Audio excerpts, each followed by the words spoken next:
સુરતના સારોલીમાં મેટ્રોની કામગીરીમાં ભંગાણના એંધાણ.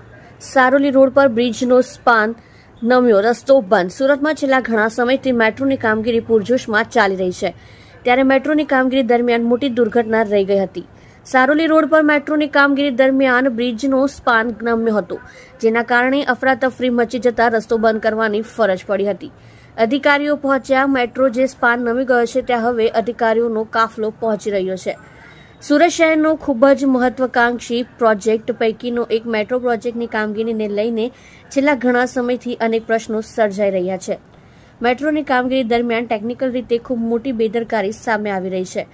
મેટ્રોને જે સ્પાન છે તે એક તરફ નમી ગયો છે, તેના કારણે આ ગમે ત્યારે ધરાશાયી થવા તેવી શક્યતા છે.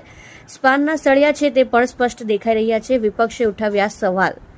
મેટ્રોની કામગીરી દરમિયાન બ્રિજનો સ્પાન નમતા આમ આદમી પાર્ટીના નેતા અને સુરત મહાનગરપાલિકાના વિપક્ષના નેતા પાયલ સાકરિયાએ કહ્યું કે કરોડોના ખર્ચે કામગીરી ચાલી રહી છે, ત્યારે હલકી ગુણવત્તાવાળું મટીરીયલ વાપરવામાં આવતું હોવાના કારણે આ પ્રકારની સ્થિતિ સર્જાય છે.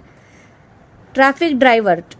સારોલી પોલીસ સ્ટેશનના PISR વેકરિયાએ કહ્યું કે મેટ્રોના અધિકારીઓએ જાણ કરતા પોલીસ કાફલો ઘટના સ્થળે પહોંચ્યો છે. સુરતથી કડોદરા તરફનો રસ્તો બંધ કરી ટ્રાફિક પૂર્ણા તરફ ડાયવર્ટ કરાયો છે. મેટ્રોની કામગીરી દરમિયાન સ્પાનમાં ટેકનિકલી ખામી થઈ હોવાની ચર્ચા છે.